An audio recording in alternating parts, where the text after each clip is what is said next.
This is a new Apple intro. Looks kind of cool. Quite easy. You could probably knock that out in half a day, right? That's not Apple. That ain't Apple. They made this. This is practical. What they call practical effects. Well, it's basically a load of glass panels, colored glass panels, and a lighting setup. It's one sheet. They're lighting it differently and then editing all of that together. It's not like multiple things of Exactly. glass. So there is a lot of editing going on, and some people here will get into it, think that why not do it in 3D? Why not do it with completely like with After Effects? Because you could do it with any of these tools, and you could try to do it with AI, but doing it practically is different. Like it adds that layer of depth and that like details that you can add and that control that you can have that you can't do otherwise. I think also, without being too, again, pessimistic about it, it also gives you this behind the scenes footage that you can talk about. And in the age of AI, where everything is just created with a single prompt, there's no, there's none of this. Yeah. Do you know what I mean? That you can talk about it. You can show. I mean, it's refreshing.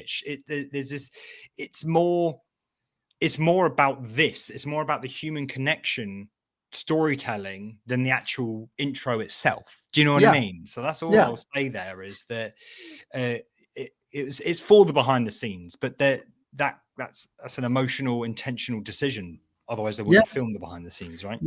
Yeah, exactly. And I want to show something very much along the lines. Have you seen the Microsoft Windows logo? Yes, the blue I do one? know. Yeah, the background. Yes. So a lot of people might have thought that this was also CGI. No, this is completely practical. So they have these, I don't know, windows or glasses, and they project light, but they do so many different things. And here you can even see probably they are doing some sort of like 3D stuff, maybe even. But the actual thing is happening in real. That's cool. And then they introduce actual lasers and actual smoke, and the smoke and the lasers and like the light, and imagine layerings. It's crazy how they ended up, because the default background is none of this interesting stuff, right? It's just the boring thing. But also, how can we see? There it is. Yeah, this is the final one. So this is an actual picture. And this is really, really, really cool. So Apple did this behind the scene, and I had to make it about Framer again, but the guy who works at Framer and he makes videos for Framer, he posted this, and this is mostly trolling a bit and having fun with it, but he remade the same thing with LOL, and he with AI. So this is AI, is it? Yeah, obviously he literally taking the Apple video.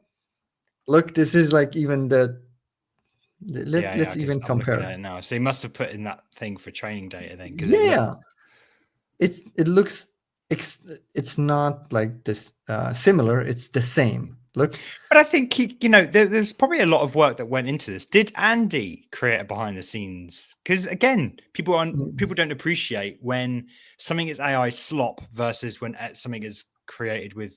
Well, this is my point. This is AI slop to me, because this is literally taking somebody else's work, right, and saying like change it to change the Apple logo to something else, to change it to whatever. Well, he did LOL to make fun of it, but how can What's his joke? Okay, so here he says, you can read this until I find the other link. How easily people are influenced by a narrative, fetishization of real, given the amount of VFX needed to actually get the result.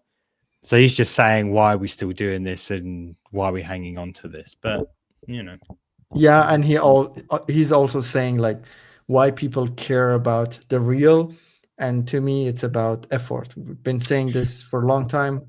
All I'll say, I don't want to get too deep here, to Annie, if you'll ever watch this. My history with Webflow is not so pretty. I got addicted to being controversial to Webflow for little to no reason, right? It got views. I was like, okay, well, and in fact, people found that refreshing about my honesty, because I would look at that pessimistic side. All I'll say to Andy is don't fall in love with the controversy. Like, the world is a much better place, needs better, more positivity in it. We don't need negativity. Your stance was a stance of like honesty. You were honest about Webflow and you kind of pushed it towards the limits, right? The way you said you weren't lying. It was just Mhm. the way you said it. It was harsh. That's why you went viral. The Webflow shit comments. Yeah. Anyway, this to me is a bit different. I'm not offended by this, but I don't like it.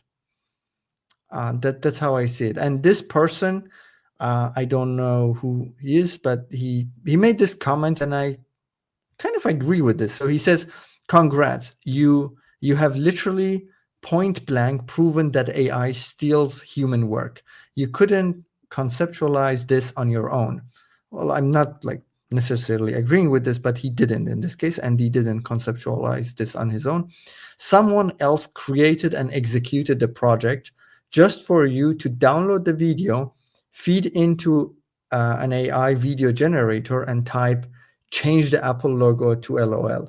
Then pat yourself on the back like you had any skill involved and creating the final product. He's essentially saying this is stolen work. There is no creativity in it.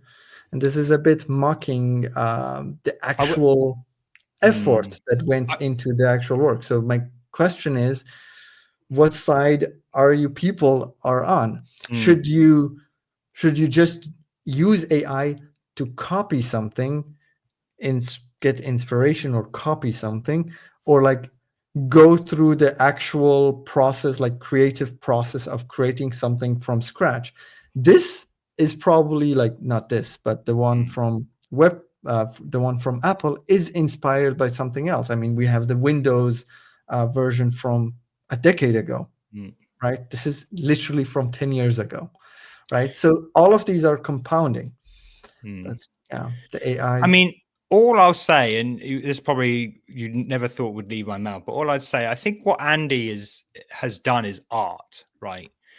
He's making a statement on fetishization of real. I don't agree with his, like, why is that wrong? Why is that such a big deal? Why is it such a detriment on our um to love real things? Because you can love digital and real, both can be the same, right? Just because people express a distaste for this specific implementation of something that's real and how great that it is real doesn't mean that they can't love AI and love what AI is capable of. So what Andy has done, he's making a statement here. It's less about the LOL and the actual implementation. So I will commend that aspect, but yeah, I don't know whether I go back to me saying don't fall in love with the controversy statement. I don't know whether his uh, motivations for feeling this way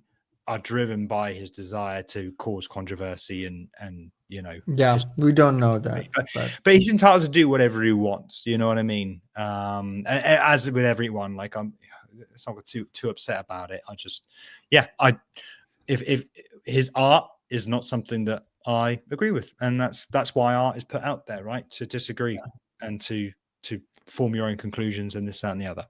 Anyway, well, art is an expression of how human feel, and if he feels about it this way, by that definition, it is art. But to mm. me, I still care about the effort that goes into things, and I think most people do. That's why most people don't like AI. So This is part of a larger conversation on my show, Cmd+AI, which we stream live every single week. We discuss the news and all things related to AI in the world of design and web. Catch us next week and join in the banter.